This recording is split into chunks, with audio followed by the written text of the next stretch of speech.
Mitra kaum dangu, wilujeng tepang dangu sareng acara matu dongeng enteng pang beberah mana.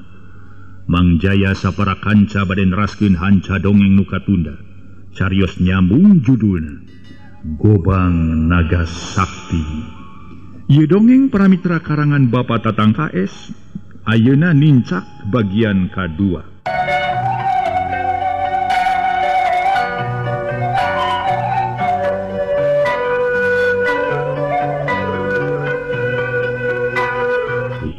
Para mitra sadaya, kocapkeun dina hiji poe. Mang Ardasik init bebeja kanu jadi anakna marek ngaladaun kawung. Dicarek-carek oge kumantala jeung kumantili keukeuh we ini teu beunang dicarek pisan. Ari rek digelendeng teu wani da puguh ka bapa sieun doraka. Sanggeus rada loba Pak Ardasik ngaladaun kawungna. Reketek dibeungkeut tuluy dipanggul maksudna rek bali. Sajroning keur leumpang ari hate mah tetep tingsar blak bae. Atuh ku ayana hate patingsar blak Pak Ardasik teu weleh luak liu, teu weleh rarat reret ka sisi ka gigir. Sakapeung reg eureun tuluy nyekelan perah bedog. Anu ngagaplek dina cangkengna, ceuk pikirna bisi aya sato galak samodel orai jeung nuliana, atawa nu kasebut sato berhala. Ari timuruna masieun ku jelema jahat, samodel kurampog atawa bangsat. Teu boga timuru para mitra, sabab ceuk pikirna welas-welas taun cicing didinya can pernah manggihan jelema jahat. Anu matak Pak Ardasik betaheun oge malah tiis ceuli herang mata. Teu samodel baheula waktu disarakanana teu weleh ringrang ditareangan ku jelema-jelema jarahat. Nu maksud jeung tujuan hayang diwaris elmu ku Pak Ardasik. Da puguhnya baheula nama Pak Ardasik kasebut jawara tur sugih ku pangarti, berat ku pangabisa. Can pernah ragrag di pakalangan tina urusan begalan pati. Samala baheula waktu Pak Ardasik jadi manor di kontrak Arjuna, dipake tanggelan pisan ku employe. Tapi ku ayeuna mah waluhu alam duka nyangking keneh elmuna duka geus dipiceun. Sabab ayeuna mah geus kolot buuk ge geus caramang ku huis. Memang baheula Pak Ardasik boga ilmu kadugalan. Henteu teu raku pakarang sajabat kitu sok bisa ngiles. Nu disebut Aji Halimunan teh manehna mah kawas awas ka batur atawa ka musuh tapi batur teu awaseun ka manehna. Nya ari pangarti bab ulin bela diri mah kasebut sila teh masih keneh bisaeun. Samalah geus diwariskeun ka anakna nyaeta kamantala jeung mantili kalawan geus palalinter. Ngan ilmu kadugalan teu diwariskeun duka can percayaeun kadu jadi anak duka geus eueuh elmuna. Barang Pak Ardasik mengkol gok paamprok jeung saurang lalaki anyar pinangi. Pangawakan jangkung pergal kumis ngacedi. Leungeun meuni babaling bingan make ikat barang bang semplat. Calana pangsi sasarat mumuncangan baju kampret hideung dirangkep ku kaos belang-belang. Geus rek we timuruna Pak Ardasik mah eta jelema teh anyar pinangi atawa disebut rampog atawa begal teh para mitra. Biasana upami ngawa kaos kieu belang-belang para mitra. Belang beureum hideung pasti ieu mah ieu nanti warga daerah Madura.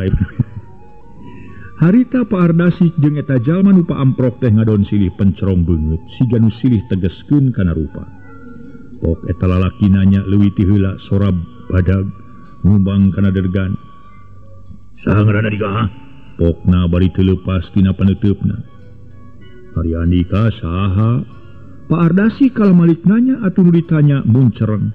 Meni teu sirikna buria buncelik. Sikieu sia. Ditanya ngaran anggur nanya ka dewek. Jawab heula pertanyaan ti dewek sabdul. Saha ngaran sia deuleu? Oh, Andika teh nanyakeun ngaran kula. Atuh ulah haok polotot kitu baraya.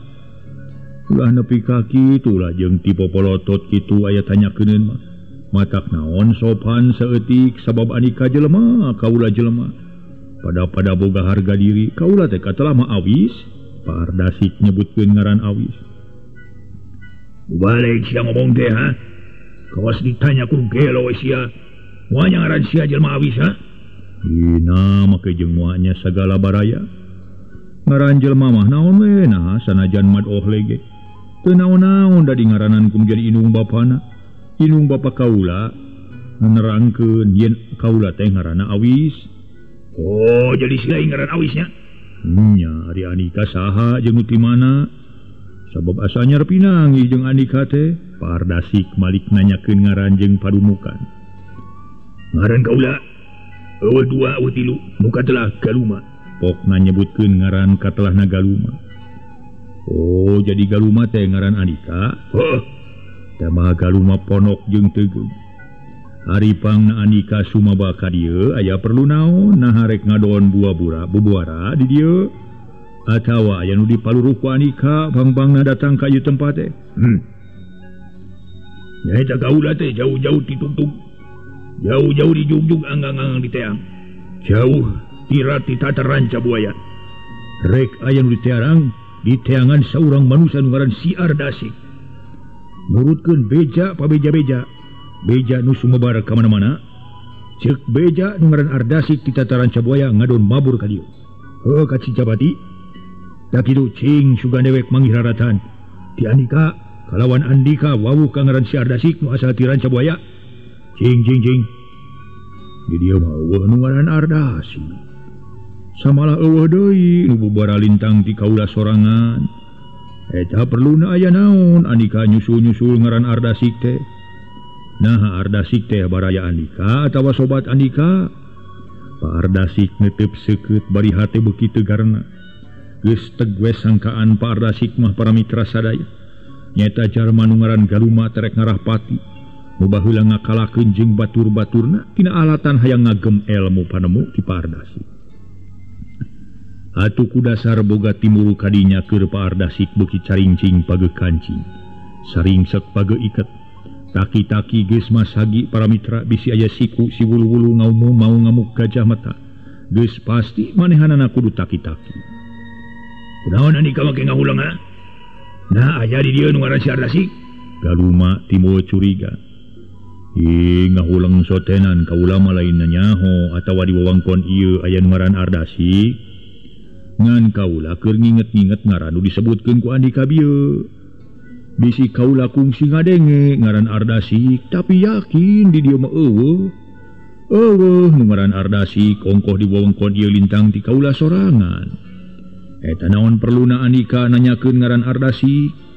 Nah jelema tukang nipu, nah boga hutang ka Andika. Pak Ardasik pura-pura. Wah, lain tukang tipu atau boga hutang. Ngan eta manusia ku kaula geus sakitu kaheubeulana di teteangan. Nu maksud jeung tujuan kaula rek menta diwaris ilmu panemu ti manehna. Nu dimaksud ku kaula mah ti si wawalak Ardasik. Baheula kaula jeung babaturan kaula kungsi ngadatangan ka eta si wawalak. Tapi waleh teu mere ilmu ka kaula.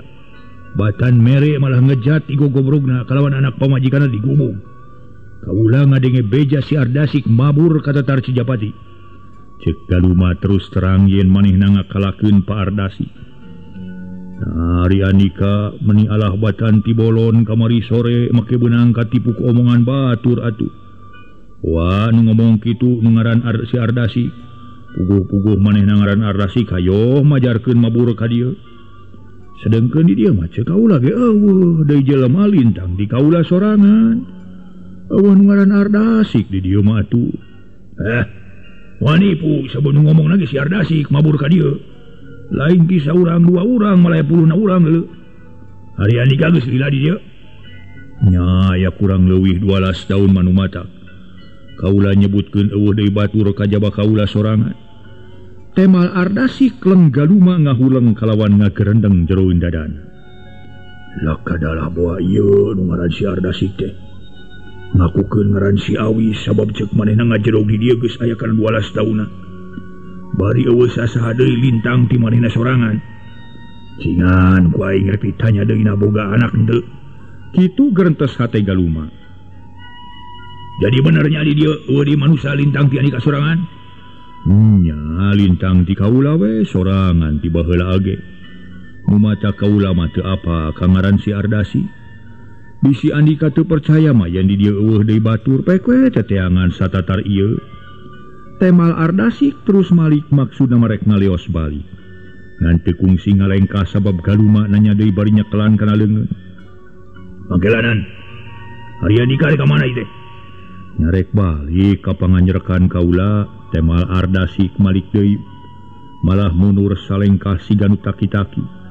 lain Ari Andika cicing di dieu jeung saha nah sorangan nah jeung anak pamajikan jeung nu jadi anak we tiluan pamajikan kaula mah geus eueuh teh malah Pak Ardasik sajelasna atuh galuma beuki timbul kacurigaanana lah kadalah palang siang si laing nu ngaran si Ardasik teh ha ngakukeun ngaran Awis ngaku terus terang sia nu bener si laing warna Ardasik ha ngontong ngaku ngaran sejen deuleu aing geus boga sangkaan sia nu ngaran Ardasik galuma ngarameus baju Pak Ardasik di barungku panon mureleng huntu kekerot siga macan lapar lamun sia teh ngaku urang ngarepkeun bisa kumerenang di alam dunia dulu bener sia nu ngaran Ardasik ha pokna nah meni eueuh pisan kasopanan baraya manusia teh make jeung karawak-karawak sagala kana baju lamun dewek ngakukeun nya ngaran si Ardasik rek kumaha pipetaeun Andika deuleu Pak Ardasik jadi nekat kalawananya kana pamadegan galuma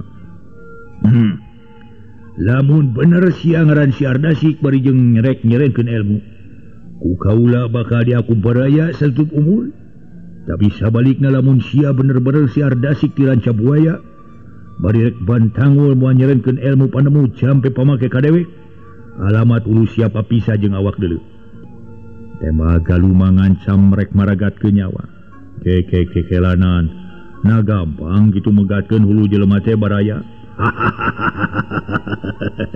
kau disebutkeun dewek nu ngaran si galuma alias si macan tutu lamun teu betus maragatkeun beung sia deuleu galuma make jeung sering ngagak-gak kalawan ujub nakar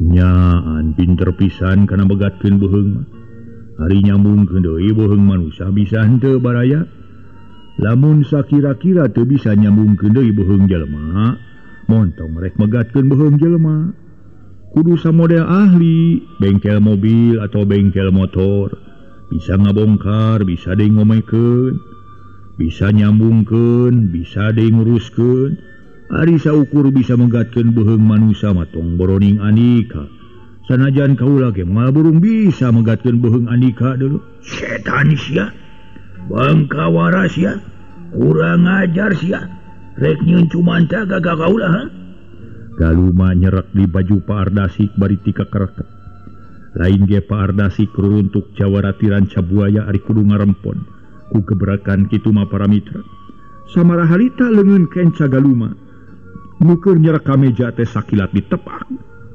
bari jeleng Pak Ardasik luncat ka nu lega kalawan daun kawung meunang ngala dibabetkeun ka sisi teu matak aneh para mitra lamun galuma ujug-ujug nafsu harita keneh galuma ngalugas bedog mending ngakurilap kasorot ku sinar Batara Surya ngaso heula para wargi sadaya ngaso atuh sateuacana tarung antawis Pak Ardasik sareng galuma ngaso heula para mitra siap-siap yeuh bade nonton tarung ngaso heula ngaso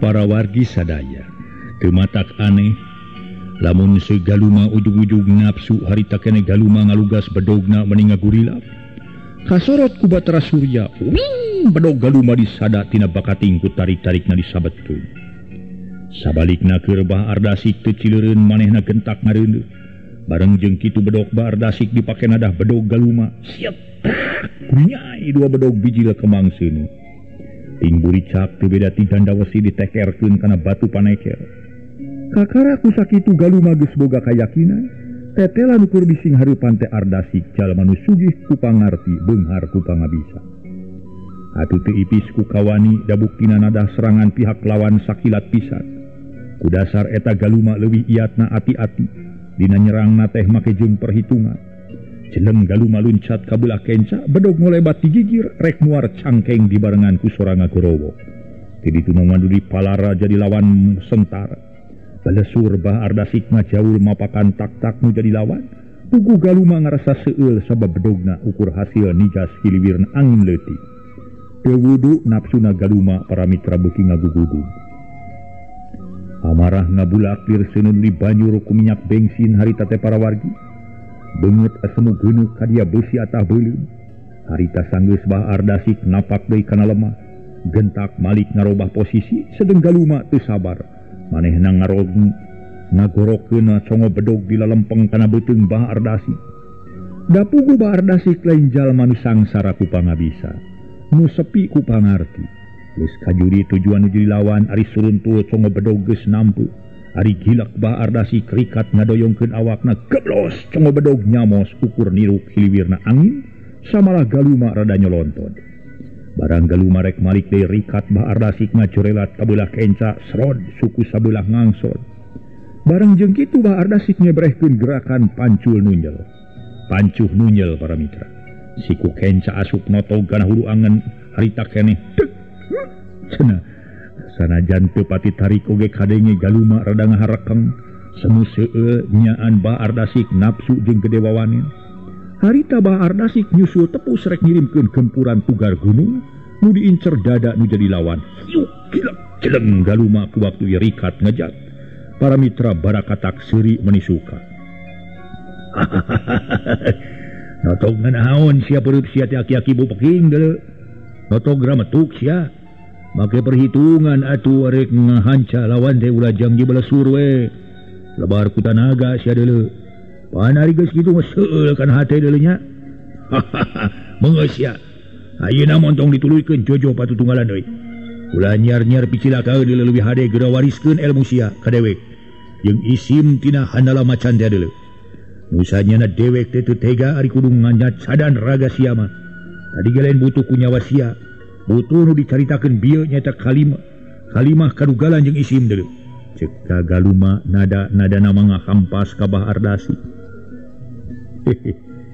Ngagampangkeuna keur sia mah barang benter teh sia juri. Eta ti baheula mani eueuh-eueuhna kana ngarawatan bana batur teh. Baheula ge dewek geus teu mibana barang nu kitu deuleu. Montong ngabohong si Ardasik, na dewek dianggap bolon rode kudu deuleu. Beunang dibobodo ku sia. Teu gampang dibobodo keur si Galuma alias si macan tutul. Sok geura pasrahkeun ayeuna. Da geus dipasrahkeun sia moal dina naon ku dewek. Sia pasti salamet. Hiup riung mungkulung jeung hujana aksia deuleu. Naon kudu dibasrahkeun Datu Baraya pek caritakeun ka kaula. Heueuh. Ilmu kadugalan jeung isim. Nah ya ku belet-belet teuing sia manusia teh ha. Dewek mah moal masrahkeun barang nu eueuh. Tapi barang nu aya, naon barang nu aya? Ieu ari butuh mah tembal Bah Ardasik ngacungkeun bedog. Eta aki-aki bau peking. Teu ngukur kaku jur sia teu nimang kana baruga. Sakitu gableg baruga sakebeul jeung bajuna. Gede hate keneh sia. Seik ku dewek mah burung bising hareupan si Ardasik. Ngan lamun sia bener-bener kasubat manusia nu cukup ku ilmu, sugih ku pangarti bari boga tanaga nu cukup rosa. Ayeuna montong ngagunakeun cocolek apu deuleu. Ayeuna urang pada ngadu kakesitan, ngadu kakuatan tanaga. Bejana sia teh teueuh jawara ti tataran cabuaya. Nu can pernah ragrag di pakalangan deuleu. Kaluan beja si lain boga teunggelan nu berbobot. Sakali kusak cenah. Cek Galuma ngajak tarung pada-pada. Para mitra sadaya, harita Bah Ardasik tuluy nyarita. Pung sia bangsat kotok. Nah dikira dewek rek jejerih kana pati. Rek ngejat tanpa pakarang maju sia jurig. Tembal Bah Ardasik sanggeus ngasupkeun bedog kana sarangkana terus papeta nemongkeun jurus-jurus dina gerakan monyet jeung gerakan bango. Harita teh para mitra. Bango bodas kitu deui Galuma ngebrehkeun jurus nu leuwih hebat dibarung ku panon runut rinat beda ti mata macan anu lapar ku mangsa. Harita antara Bah Ardasik jeung Galuma sanggeus silih ebrehkeun jurus-jurus bari silih serang bari pada ngaluarkeun sora anu matak rentag kana hate. Para mitra sadaya Bah Ardasik jeung Galuma dina silih serang silih bistelkeun gempuran. Saimbang pada karesit pada rancingeus. Pereup ting belesur ting hariuk bangbaraan. Sok sanajan Bah Ardasik dina umur mah geus kolot, tapi dina kakesitan para mitra teu eleh ku budak ayeuna. Dek dek dua pigeulang ida tenggelan kepang pada bantro. Cabrod dua gempuran pada hasil. Gempuran Bah Ardasik ngahancak kana dada, gempuran Galuma ngahancak kana tarang. Harita Bah Ardasik rada ngadang heuak kitu deui Galuma pada ngadayagdag. sabab gempuran cukup rosa tapi saurang ge can aya nu ragrag gilak Bahar Dasik malik kabelah kenca breh galuma katingali keur ngadayag-dag keneh ku dasar kitu Bahar Dasik teu mere kasempetan deui manehna luncat ka hareup ngabistelkeun gempuran pereup sataker kobok rek ngahanca beungeut nu jadi lawan ngan orokaya galuma teu kapalingan reret manehna rikat ngadoyongkeun awak geblos gempuran pereup Bahar Dasik gaga diaplus ku gempuran galuma datang ti gigi rek ngagempur buhu anu uceuli para wargi blos gempuran galuma nihil sabab Bahar Dasik cingceung ngagentak ngarengkong suku katuhu ngejat ka tukang bareng jeung kitu leungeun galuma karampid kap kunyel para mitra tapi teu bisa leupas sabab leungeun galuma tuluy dikunci ceuk pikir Bahar Dasik di mana leungeun nu jadi lawan usik kana pasti bakal pitosna tapi pikirna kadinya teh gagal harita para mitra galuma ngaluarkeun tanaga cukup rosa leungeun dicentok atuh Bahar Dasik awak rada doyong sabab katarik sedang pigeulang leungeun galuma sakilat ngabanting ti gigir cedak koloyong Bahar Dasik ku waktu ieu daek gedaek manehna ngoloyong kahancap uceulina keur kitu galuma nyusul tepus awakna muter teu beda ti panggal bari suku sabelah diangkat yuk cabrot dayag-dag Bahar Dasik dayag-dagan galuma luncat ka hareup mindo ngahanca deui dada Ardasik kudua jurus sajajar teu wudu ku waktu ieu Bahar Dasik kawalahan harita ngacengkang bleg ti bebeut nangkarak bengkang para wargi sadaya sok sanajan Bahar Dasik dina olin silat kacida hebatna tapi para mitra kulantaran umur geus kolot teleh tanaga sedengkeun galuma keur memejeuhna para wargi manehna teh keur memejeuhna gede tanaga sok sanajan umurna keur rada geus rada kolot ge para wargi tapi keur memejeuhna gede tanaga malum ai galuma tuluy-tuluyan dilatih para wargi sadaya sedengkeun Bahar Dasik geus lila manehna tara latihan para wargi anu mulya nu sami-sami ngadangukeun ieu dongeng geus sidik nu jadi lawan ti bebeut mah teu loba miceun waktu galuma leuwih garang manehna muru deui bari ayeuna ngalugas bedog plek seseukeut bedog harita teh nangel pisan ngan hanya ka nengelna kana akar caringin sedeng nu diancam nama bisa keneh miceun bahaya ku jalan ngagorentel ka gigir para mitra dina ulin para mitra sadaya anak meong teh gogorentelan korejat Bahar Dasik ngorejat ngalugas bedog kalawan teu loba miceun waktu ari serebet ari wuk bedog Bahar Dasik nyebuk ngincer suku nu jadi lawan rek dipah peral ngan aya ku edas karancingisan galuma lain beja disangka mah pasti kana ngadeprek tapi buktina mah ngajaul bari kitu teh bedog harita teh ngolebat para wargi sadaya ti gigir dikepangkeun rek mapas tak-tak gila tak serangan bedog galuma ditadak ku bedog Bahar Dasik harita keneh bari awak rada dengdek puri nyai bijil kemang seuneu wuk bedog Bahar Dasik males rek nyabet cangkeng nu jadi lawan anu keur ngalayang keneh dina siraheun aya ku edas galuma lain lawan anu malarat ku pangabisa para mitra manehna ngacuralit ka tukang clek napak deui kana taneuh badak katak harita galuma seuri siga nu ngahaja sangkan anu jadi lawan leuwih panas leuwih nafsu ya lauk euy tukangeun sia deuleu sok beri ka dieu sia lain cileumeut kitu siga nu ngadak-ngadak jantungeun sia bedul ceuk dewek ge sakira-kira mata ke lah mata ke eueuh kabecus mah sia mata kripu mah manggeus geus pasrahkeun ilmu karugalan sia deuleu jeung isim sia aki-aki bau belenok sia ceuk aing meungeus deuleu serenkeun ka aing ceuk galuma puguh Bahar Dasik beuki nafsu manehna terus nyeureudeg bari nyuduhkeun congo bedog urang ajar sia setan harita keneh para mitra bahas Bahar Dasik ngacorowok petarik naker malah galuma ge nya kitu keneh dua kekuatan diadu belesur Bahar Dasik ngajaul mapakan tak-tak nu jadi walawan bareng jeung kitu bedogna teu antepan ngolebat di belah kencarek narok sirah ngan orokaya kapinteran galuma lain beja sakilat manehna ngarengkong kilak muter ka belah katuhu sedang leungeun kenca nyentok suku ned judalit bleg Bahar Dasik daek teu daek ngagebrung lirnang ka asak murag tina tangka anak para mitra iat bleg rejet Bahar Dasik ngerejet sabab leungeun dipake nyekel bedog teh kabeunangan palebasiku keur kitu ditimpah deui pigeulangna atuh bedog baar dasik murag didinya galuma kakarangayakeun kagaranganana. Harita bitis baar dasik dihanca puguh we baar dasik teu bisa budi rek cengkat ke kaduga urut-urat bitis gede pegat. Sakitu baar dasik geus ngedeprek dipindo palebah walikatna disabat plek krejet baar dasik ngerejet. Awak rada merenting panon duanana dipereumkeun sabab bedog galuma tumrapna asap panas plek plek tetepokan jeung cangkeng dihanca deui. Teu wudu para wargi sadaya baar dasik ripuh awak geus guyang ku getih bres palebah tonggongna ditojos ku congo bedog krejet baar dasik ngerejet malah awakna melenting siga nu ngudian. Tapi sakitu raga geus ruksak baar dasik teu kadenge ngogoak teu naon komo nyebutkeun ampun masigana cadu nyebutkeun ampun kanu jadi lawan.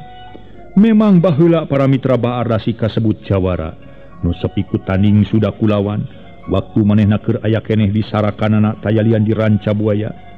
Sajabana ti pinter kana ulin bela diri diwuwuh ngagem ilmu kadugalan jeung boga isim pangwaris ti guruna jago ti tatar cilaut eureun. Tapi ku ayeuna baar dasik kuat bobor karahayuan ngayonan galuma.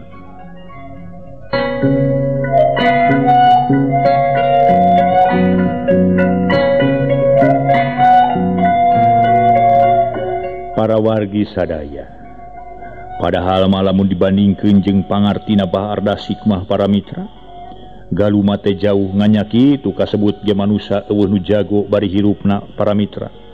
Manusia mah henteu langgeng aya kecap jaya jeung apes. Nya harita pisan baar dasik katibanan apes teu bisa mangga pulia. Ukur ambekan ngahegak bari ngudupung hanapeun tangkal caringin. Ku dasar eta keur galuma akhirna ngahuleng bari mencrong ka urut lawan. Nu keur ngajoprak uyang getih gerendeng nyarita jeron dadana. Lamun sarupa kitu mah bener-bener si Ardasik teu gableg isim. Teu ngagem deui ilmu kadugalan eta buktina teu aku pakarang deuleu. Biasana lamun jelema ngagem kana ilmu kadugalan sokomo bari ngabogaan isim panulak baya. Boro-boro kateurak kitu malah teu bentol-bentol acan. Nya sugana mah si Ardasik geus teu ngagem ilmu kadugalan. Ngan teuing perkara isim na ieu. Dipake kitu atawa dipiceun deui. Sabab tadi cek manehna geus teu ngaboga anu kitu patut cenah. Nah, tu jalma-jalma ti tataran Cabuaya pada gujru jeung si Ardasik ngagem ilmu kadugalan. Jeung boga isim tina hanalam macan sagala. Kitu deui cek Abah Gede jeung batur-baturna. Cek batur aing ge. Nya si Ardasik boga isim mah keluhung. Batak Abah Gede keukeuh kudu maluru si Ardasik. Sabala batur-batur aing ngopatan geus pada maluru. Dipikir-pikir masalah aing keneh make tuluy dihanca deuh. Padahal tadi teh kokodna we wungku ku aing sedileuyan. Sanggan si Ardasik nyarenkeun isimna. Sia kumaha ieu? Ditanya ge moal nemalan-nemalan acan sareatna geus kitu moal lila umurna deuleu. Kitu dina geurentes hate galuma. Boga rasa kaduhung sagede gunung, Ardasik para mitra make jeung dihanca model kitu. Padahal para mitra Baar Dasik teh tadi teh kudu nama para wargi sadaya ulah dihanca model kitu. Kojeng kang galuma ngalengkah ngadeukeutan Pak Ardasik sarta nanya. Tapi nu ditanya boro-boro bisa nemalan, samalah teu ngarewet-rewet acan sawabeusik sakitu ruksakna. Umur ge biheung sabara menit deui. Beungeut geus koneas teu beda ti kapas. Barengan galuma keur nying hareupan keneh Pak Ardasik caturkeun mantala keur meulahan suluh. Hari mantil keur mirun seuneu rek ngaliwat nyadiakeun bapana. Bisi kaburu datang keur ngaladaun kawung. Kakarage mantili ngeusikeun beas kana Bakastro. Di jero kadenge meuni atra sora nu gogolo perakan. Disangka ku mantili mah mantala lanceukna barang cokot. Kang Mantala nyokot naon? Pokna bari ngalieu ka tengah imah. Tapi nu digegero teu nemalan-nemalan acan korejat mantili ngorejat bari gegerendengan. Rek sa dierekete ke digegero teu nemalannya? Ceuk mantili bari ka jero. Gilak malik kana lawang kamar katingali gobang siga nu ajol-ajolan. Bari disada gogolo perakan kebeg mantili ngagebleng. Ras inget kana caritaan ti bapana. lamun eta gobang disada gogoloprakan hiji ciciren aya pibahyaeun. Ku dasar eta deregdeg mantili kaluar ngagegero Mantala lanceukna nu keur diuk dina kai tampolaneun. Kang Mantala, itu gobang gogoloprakan Kang. Sok sieun abah we kacilakaan ye. Pokna korejat Mantala nangtung tuluy nyerili ka jero. Barang ditingali nyawe gobang ajol-ajolan sigarek luncat keluar tina sarangkana. Waduh, nyawe tili palang siang abah menang kamusibatan. Nama turang teang tili?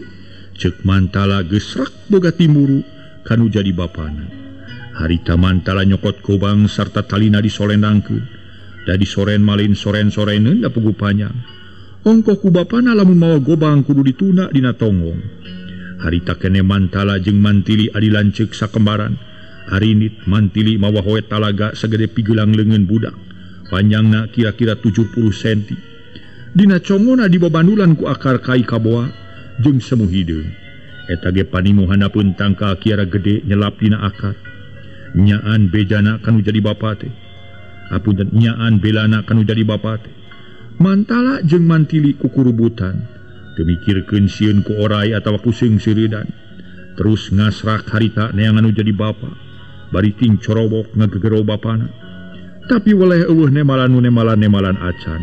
Ari lain sora manehna sumebar maklum di leuweung sora urang sok kadenge deui para mitra sadaya abeuhanana. Si Janu ngalelewe. Gero Mantala jeung mantili ngagegero deui bapana ting cileuweung bari raratreret. Tapi anger bae. Nu digegero teh para mitra teu kadenge nemalan. Kamana si abah teh nu kangnya? Digegero eueuh nemalan wae geuning. Kapan tangkal kabung nu ieu mah geus eueuh da tangkal kabung.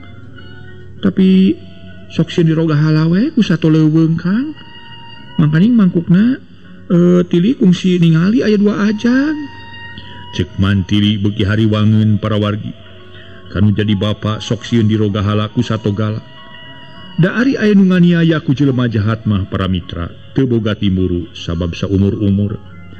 Mantili jeung Mantala aya di dinya can pernah manggihan deui jelema sejen ukur manehna tiluan jeung nu jadi bapa. Da eta tuh bedegong si abah mah badagu dicarek teh ulah ngalala daun kabung keukeuh we. Aku kamari nyaritakeun karasa cangkeng tapi dicarek kudu jadi anak teu ngagugu maksa we init. Pokna deui. Tanya tuh si abah mah bedegong padahal mah anak nyarek teh. Tananingnya kanu jadi bapa kapan sasarige ngala daun kabung masuk ku akang. Cek Mantala. Manehna ge ari hate mah sarua ngarasa hariwang kudu jadi bapa. Mangkaning kaayan waruga geus kolot. Ayeuna mah kieu tukangnya. Ain akang nean kabelah wetan abdi kabelah kulon. Lamun kapanggih ku akang gancang bawa baliknya. Lamun ku abdi nya kitu keneh rek dibawa balik. Cek akang mah gampang sewang-sewangan manam urang susu deh kabelah kulonal kuduaan. Temal Mantala. Geus kitu mah arinit mapai jalan satapak harita mantili lempang ti hareup. Mantala nuturkeun bari duanana pada raratreret. Gero Mantala jeung mantili ting cileuweung ngagegero deui. Kitu para mitra 2 urang anu kembar teu eureun-eureun ngagegero bapana. Sanggeus rada jauh di tempat nu tadi mantili ngareret ka kenca. Ana breh aya daun kawung sabeungkeut. Turing Kang, aya daun kawung Kang. Cek mantili bari nyokot daun kawung sabeungkeut nu ngagoler sisi jalan satapak. Nya aya daun kawung nama, ari abah ka mana cenanya? Mantala ngagegero bari jeung luak lieu. Keur kitu katingali aya urih oyag-oyagan kadenge sora manuk gagak disadasiraheun dina tangkal kiara. Serepet Mantala ngalugas gobang kitu de mantili geus siap sadia nyenyekel hoe talaga. Sabab duanana pada ningali kana tangkal eurih ting aroyag. Timuruna mah sato galak atawa oray sanca. Teu lila eurih nu oyag-oyagan teh cicing. Ret Mantala jeung mantili sirih reret tuluy ka keteyepan. Ngadeuketan kana palebah tangkal eurih nu tadi oyag-oyagan. Ana breh lenyap hate Mantala ngalenyap. Sabab nu jadi bapana keur lungsad langsud bari awak pinu ku geti. Jerit mantili ngajerit bari muru. Abah! Pokna bari ngarangkul awak Mang Ardasi. Bapana sarta punukna disangkeh ku Mantala. Bah, kunaon abah teh bah? Kunaon ya abah? Diroga heula ku satu leuweung aya nu wahala bah. Cek Mantala. Tapi bah Ardasi teu daek nemalan ukur panon rutret ka Mantala jeung mantili. tuluy leungeun nu kenca ngusapan kana sirah Mantala jeung ka sirah Mantili. Sedeng Pardasi katingalina siga nu geus mawur, si mata ngarencelong para mitra sadaya. Bah, kunaon abah teh? Pok caritakeun bah. Naya nu nganiaya ku jelema deui atawa dirogala ku sato leuweung bah. Mantili nana bari nyusutan si mata bapana ngalemereh ka gigir. Tapi Bah Ardasi teu bisa nemalan akura mesem. Anggur mesem bari ngusapan kana sirah Mantili. Tah mah kieu Kang Mantala wayahna akang di dieu heula nya nungguan abahnya. Tili rek naek heula ningalian ti luhur bisi aya jelema atawa sato galak. Nya sok atuh ngan kade bisi aya sing siridan datang ka kaina. Temal Mantala teu hararese. Najan Mantili kasebut jiwa awewe mending alah batan ti lalaki pinter pisan kana naek. Teu boy ti monyet nerekel kana dahan kai. Sanggeus luhur alak ilik ceg kana areuy kai. Geus kitu gulayun Mantili ngagulayun teu beda ti Tarsan. Celek napak kana dahanna Kiara. Teu lila gulayun deung ngagulayun keur kitu teh katingali didebakeun aya saurang lalaki. Pangawakan jangkung bedegel nyoren bedog keur leumpang ngagedig. Gerendeng Mantili ngagerendeng jeroin dadana. Bari mencrong kanu keur leumpang, horeng eta teh galuma nu tas ngahanca Bah Ardasi. Hah? Geuning itu aya jelema keur ngagedig jelebak mawa bedog. Wah, ku jelema eta kitu abah di pahalana. Geus pasti ku jelema eta sabab eueuh jelema jeung waruga abah siga tepak di pahalaku bedog. Rasakeun sia manusia biadab. Kitu gerentes hate Mantili nya ge awewe gede hate. Gede wawanen teu mikirkeun sieun cilaka ngan gulayun we ngagulayun kana areuy Kiara. Sanggeus deukeut cabron punuk galuma dijejak satakerna. Atuh puguh we sasat jelema keur jongjon leumpang, ieu ngajejak ti tukang. Sakitu galuma jangkung bedegel kuat ti totolonyong. Celek Mantili napak kana taneuh di barung ambekan ngahega. Hah? Si jurig sia? Da naonan sia make ngajejak punuk aing sagala sia? Urang mana sia teh ha? Setan sia? Tanya galuma kasar jeung ti popolotot. Kaula moal ka ngajawab kana pertanyaan sia deuleu. Sabalikna, saha jeung urang mana adi ka deuleu? Mantili kalah malik nanya bari merong kana beungeut galuma. Amuing. Eta umat ditanya malah nanya, "Mana teh awewe lalaki?" Kaula mah awewe deuleu sia bangsat. Teh malah Mantili beuki kasar. Hah? Ambewe? Mun aya ku kabeneran pisan atuh ari ambewe mah deuleu. Mangkaning mamang geus 3 lakur bulan ye. Geus 3 likur bulan dengasan ambewe. Parang ayeuna mah awe geulis. Mending areuy si kitu eta awak amuing deuleu eta ping-ping. Meni semu koneng nyoy-nyoyan. Keur naon di dieu teh neulis bae naon erkom sigar nyem ayem aduh. Nya bae naon nu herang urang balik ka sarakan mamang di Ranca Buaya du. Keur naon make cicing di nu kieu sagala. Nam geulis pak ciricis teu moal dinaha-naha ku mamang ge. Cenah eta bieu si nulis ngajejak punuk mamangkeun bae da ku mamang ge di hampura. Malah dianggap Noel we ka mamang eta malah. Cek galuma ngadon aya pikir rek mawa Mantili, kecrot Mantili cicidu. Kaula kudu jadi mamangsa nu kitu dorongesna. Gampang hayang mawa diri kula mah tapi lengkahan heula bugang kaula ku Andika. Jurig jarian sia. Mantili bener-bener gede hate make kukubuk sagala para wargi sadaya. Aya kitu na eta si bae naon erkom. Si pak ciricis. Make hayang dilengkahan sagala kawas teu pamali we. Kumaha lamun seungkat tincak mustikana. Galuma siga nu suka babarakatakan. Kecrot beungeut galuma di ciduhan. Gadil sia. Ye ngado nyiduhan ka aing bedul. Anak sa sia teh ha? Bangkawarah temenan deuleu. Galuma ti popolotot. Aing anak nu dipahalakeun kitu patut deuleu. Baru kana si Ardasi maneh ha? Heuh deuleu. Rek naon make nyusu-nyusu sagala. Rek masalahkeun diri. Lain rek masalahkeun diri sia. Rek nebus getih nu jadi bapak aing nu bangsat sia. Mantili bener-bener nafsu para wargi sadaya. Harita kene galuma diserang bari ngababukeun hoe talaga. Ngan orokaya galuma teu eleh rikat manehna gentak. Ngareuneuh atuh serangan Mantili nu mungaran teh ukur ngabanting angin. Ngaso heula para wargi sadaya ngaso. Ngaso heula ngaso.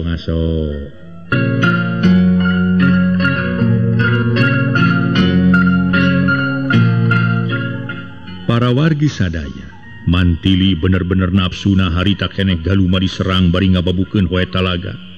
Ngan orokaya galuma teu eleh rikat manehna gentak ngareuneuh atuh serangan Mantili nu mungaran teh ukur ngabanting angin. Celeng Galuma luncat kanu rada sarta ngomong, "Naon sia teh ha? Jojo nyerang we. Rek sosorong ngadon koyor sia nurutan bapa sia. Kumayuana keur bolon-bolon teh deuleu. Montong abacot sia deuleu hayu urang Jojo katutunggalan jeung aing sia batokong katok bongkok." Mantili teu sabar manehna nyerang deui ngababukeun hoe talaga nyasar ti handap. Maksud rek ngabajeg suku Galuma, hiu belesur ngawuluma ngajaul bareng jeung kitu. Manehna malas rek ngakitik beungeut Mantili. Da puguh Mantili nya ge jiwa awewe saeutik gedena geus kapatri ku pangarti geus kasipuh ku pangaweruh. Geus meunang panggembleng tinu jadi bapa tina bab persilatan. Harita rek digitik beungeutna kentak ngarengkong. Atuh gitikan Galuma nyamos sakiceup kareret awak Galuma rada marius. Benetuh bobokong Galuma kabeunangan ku hoe talaga. Puguh we tumerapna rada lumayan. Galuma kuat ngerejet tulang bobokong asa potong. Tapi sakitu mah masih keneh tahan, manehna gentak malik kalawan ngalugas bedog. "Ye, kurang ajar sia." Galuma ngagorowok bari luncat ka beulah katuhu. Wih, bedog diemmat ngolebat ti hirekna nunggal jangga. Tapi aya ku edas teu sangka para mitra. Mantili bisa micieun pibahyaeun manehna ngareudeg sedeng hoe talaga nu dipake andalanana teu antepan sakilat ka pengabanting bedog ti pihak lawan. Hiu bertak koleweng bedog nu jadi lawan ngoleweng. Sabab Mantili ngabubukeun hoe talaga rosa naker. Atuh Galuma beuki garang manehna nyabet-nyabetkeun bedogna matak paur. Galuma nyerang bari ngaluarkeun sora nu dipalar Mantili sentar. Tapi keur Mantili batan sentar malah beuki linghas hese rek di alana. Ditigas ti beulah kenca ngalegot ka beulah katuhu. Ditigas ti beulah katuhu ngalegot ka beulah kenca. Disabet ti handap ngajaul terus jujuralita dina siraheun nu jadi lawan. Galuma ngagorowok bari jeung nyeureudeg. Congo bedog nyolocos lempengan beuteung. Mantili luncat kana dahan kai terus ngajega malah ceuceul keutekan siga nu panas nu jadi lawan. "Sok geura beurik sia bangsat kotok bongkok." Galuma ngaberi kaluhur curalit Mantili harita teh. Matak deungdeuleueun manehna gentak ngacuralit cedak tarang Galuma didagor kana dahan kai terus ngakubra gahanap. "Ari eueuh kabecus sia montong ngaluncat sagala sia garong edan." Mantili nyeungsirikeun Galuma. Ngorejat Galuma ngorejat kalawan teu sabar manehna luncat ngaberik Mantili bari bedog diembat rek narok tarang. Celeng Mantili luncat ke belah kenca. Hiu, beletuk, hoe talaga hasil ngabanting kana sirah. Uguh we para mitra, Galuma gagara bagan. Keur mah kitu Mantili nyusul tepus ngabanting punduk. Jabrod, aduh. Galuma kasebut garang ku aina kuat ngagoak alabata disabat ku bedog. Malah terus ngabretak lumpat, taksiran teu tahan ku tenggelan hoe talaga. Da sigana lamun meneran kabanting kana babandul na bisa nongeng para mitra. Harita kene ogengan bubuhan katenggel ku tengah-tengahna. Tapi najan bari jeung kitu kulantaran tulang punuk asa potong akhirna Galuma terus mangpret meuli teu sirikna ti babaranting. "Rek ngejat ka mana sia garong edan? Rasakeun sia pambalasan ti aing deuleu." Mantili tamah nafsu manehna teu mikirkeun kanu jadi lanceuk. Anu keur nungguan bapana terus ngudag Galuma. Sedeng nu diudagna geus jauh. Cek Mantili ngarawel areuy kai. Gulayun-gulayun gugulayunan dina areuy ngaberik Galuma. Celek Mantili napak kana taneuh. Ambekan ngahegak kesa ngoprot masihan sakujur awak. Rok geus teu puguh rupana rarawek da bugut ti kakarait. Keur mak rok geus renyah teu tadi keneh. Palenyeng Mantili ngaberik deui Galuma. Samalah geus kaluar ti wongkon kontrak di Japati. Datang ka hiji tempat Mantili ngarandeg leungit udagan. Kerendeng Mantili gegerendengan sorangan. Bari harita culang cileung ngarieukan udagan. Kurang ajar sia bangsat ka mana jorna cenanya. Pek sia da moal burung diberi sia masing ka mana oge. Sabab aing panasaran hayang nebus getih nu jadi bapa deuleu. Kitu gegerendenganna Mantili. Sedeng luncat kalebak deregdeg lumpat deui mapai sisi wahangan. Tapi weleh nu diudag ngaleungit duka ka mana losna. Galuma teh duka nyumput duka geus nepi ka sarakanana. Harita kaayaan geus reup-reupan ngagayuh ka wanci magrib. Mantili balik deui kakara inget kanu jadi bapa. Jeung sok sieun arep-arepeun dikersakeun Mantili make katalimbang poho ka jalan. Akhirna ngadon aprak-aprakan ka langsu. Para mitra sadaya cag heula nyaritakeun kaayaan Mantili. Nu keur aprak-aprakan hayang balik. pohode jalan urang malikeun ngamalikan kana kaayaan mantala lanceukna. Kulantaran mantili eueuh atuh mantala ngarasa bingung pilakueun. Rek nyusul nu jadi adi. Harita teh kumaha nu jadi bapa moal hade ditinggalkeun mangkaning bapana geus ripuh. Awak Bah Ardasik geus samewek. Renghapna beuki kendor. Hari teu disusul hariwang sok inggis ku bisi rempan ku sugan. Adina manggih kacilakaan. Beuh. Na terus ka mana cenah si mantili eueuh bae. Hari disusul kumaha nu jadi bapa piraku ditinggalkeun onaman mah. Hari teu disusul hariwang sok sieun mantili tepung jeung nu mahala bapa. Heug manehna cilaka mangkana geus magrib kieu. Keun bae rek balik we karunya ku Abah. Sugan ke mantili balik. Kitu dina gerentesna hate mantala. Teu loba nu dipikir dengan regenyeng hanya para mitra. Bah Ardasik bapana mendingan sarigidig harita pisan bangun anu harampang. Da puguh mantala keureumeujna buta tulang buta daging gede tanaga. Harita Bah Ardasik dipanggul dibawa balik ka panganyerkanana. Goledag Bah Ardasik dikadengkeun dina samak tuluy dianggelan.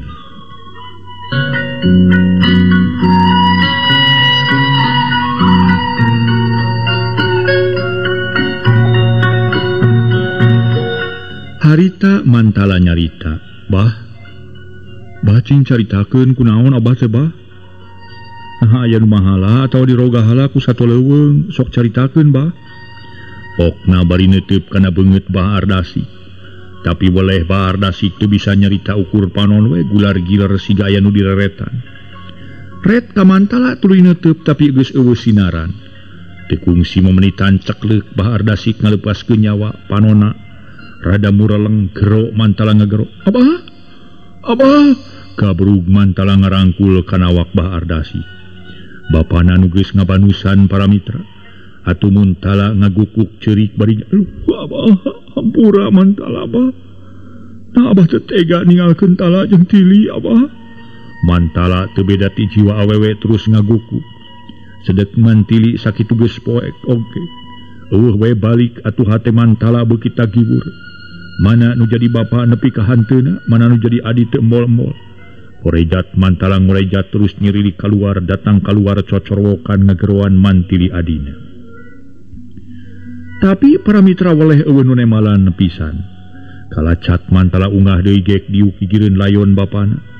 Harita panon Bah Ardasik meletet tuluy diusap ku mantala. Ngucapkeun Fatihah.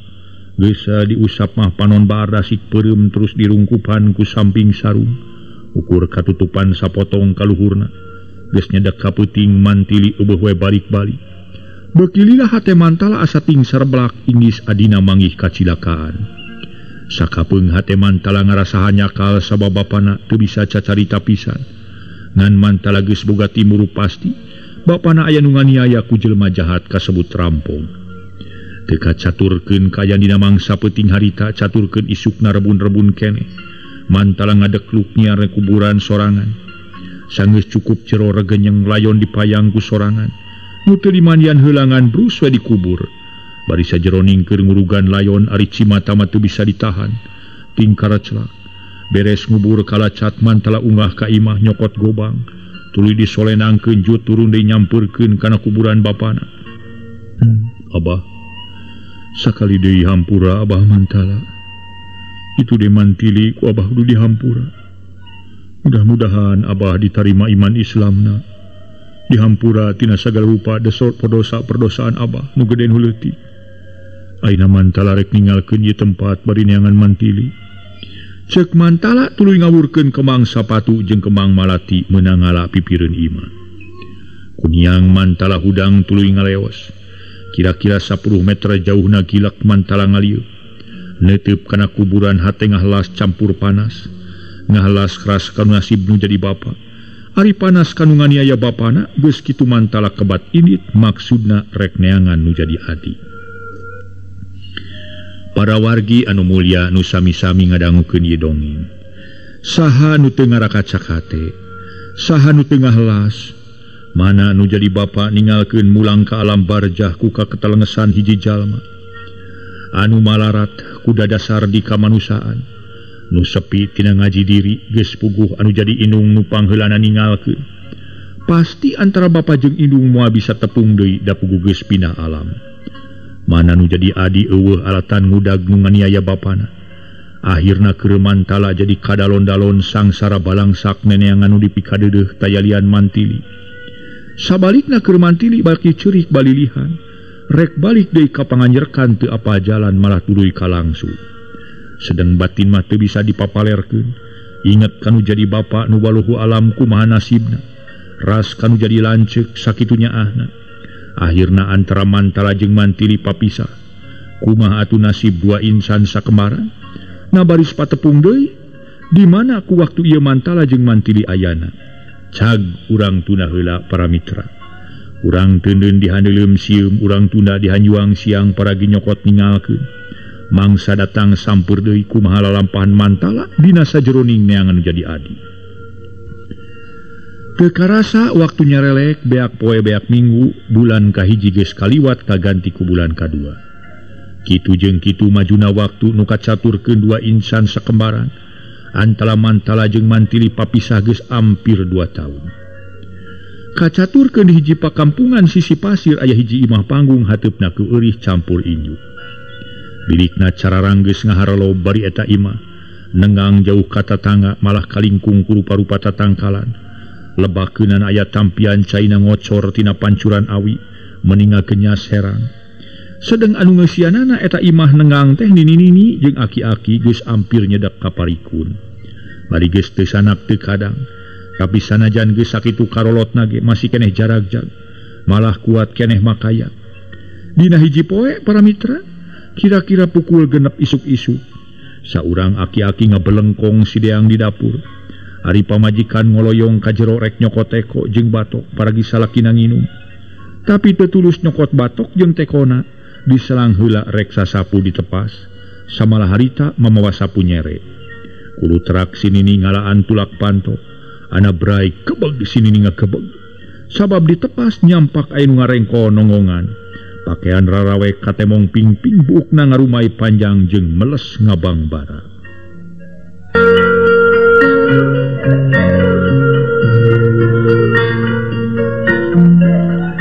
Para mitra sadaya, kituna teh keur sinini kawas nu jantungeun anggur molohok tapi hate mah ngagereneng.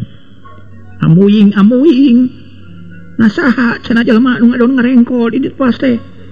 Jeung pakaian rarawe kitu moal jelema teu hideng mah kitu atawa tukang jajalu. Kumaha teuing lamun ceuk jelema teu hideng teh. Hayo ke ngamuk di dieu diri aing direweg ku teu hideng. Bejaan kitu si Aki atawa entongnya. Hari di bejaan sok sieun si Aki diganggu. Hayo si Aki direweg ke mangkaning aing boga salaki ngan sahuru-huruna. Jaba aing kawin ka si Aki-aki teh geus aya kana sabidak taun leuwih deui. Sedang si Aki teh sok sologoto pisan. Celanan lalaki kitu atawa awewe teh. Oh disebutkeun lalaki. Dabukna panjang jeung make anda remok deui. Disebutkeun awewe piraku katingali namun dipargel kitu. Eta pisis meni baruahan kitu kumaha lamun heus ngamuk mangkaning aing teu boga batur pisan. Aya tatangge jara rawuh tatangga ge. Keun bae rek dibejaan we si Aki ngararek diomongan heula. Bising manehna sologoto deui. Kitu dina gerentos hate sinini tuluy nyerilik ka dapur. Kasampak teh para mitra sadaya. Si Aki salakina keur cacamuilan ngopi bubui hui boled. Gadona atok-atokan da puguh geus lemong pisan. Aki ieu, bangos teu si Amon tong ngenyoh wae itu daleun. Ceuk sinini mending ngahariwangkeun nyaritana. Semu geumpeur bari nepah kana tak-tak si Aki-aki. Ge kunana haon si lenyet sia.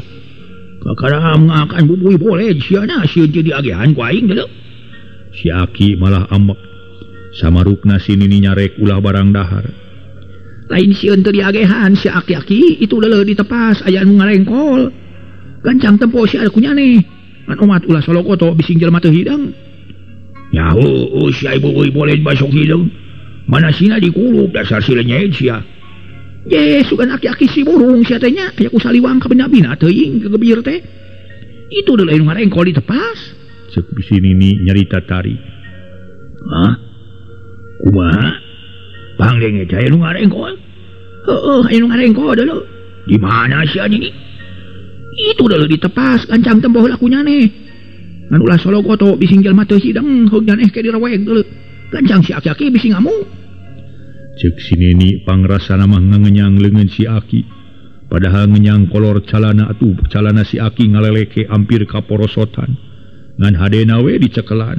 Ye, sugan ini burung sia keur lenyet teh. Lesotkeun sia montong ngabodo calana. Wangun aing kataranyangan puyur sia. Amuing hampura deuleu si Aki panjangna teh leugeunya aneh sia borodi padahal ku aing deuleu. Cek si Nini geus kitu mah ka jero. Rek nempo nu ngarengko ditepas. Si Aki ti hareup si Nini tukangeun. Si Aki para mitra leumpangna ting katayep. Sanggeus deukeut kana lawang si Nini ngenyang calana si Aki. Ti tukang ampir-ampiran rek dijengkang pugu si Aki ambak. Ye, sugan ini kutiluk deuleu. Kawas bolonya keur sia ongko di ditah nempo nu ngarengko tapi ngababado calana ti tukang. Waduh sia teh bedul. Lain weureu deuleu tapi kahade ulah Sologoto. Lamun rek nanya kudu leuleuy ulah dibetak bisi ngarontok ka nyaneh ke. Mangkaning urang mah kapan batur di lieu teh. Sok kadinya sampeurkeun Aki. Bismillah heula. Sia 3 kali mah heugedalkeun dina hate ajian sima teh. Cek si Nini ngawawadian. Kojengkang si Aki katepas ngadeuketan nu keur ngarengkol bangun tibra. Ragamang si Aki ngarampa bitis nu keur ngarengkol tapi leungeun dikejatkeun deui siga nu sieun. Geus kitu kolongkong rek ngarampa kana pingping bari nganu ngegelempong semu koneng. Sabab rok rada kaluhur kata mah tamah rarawe mung hanya kal waktosna kabujeng seep.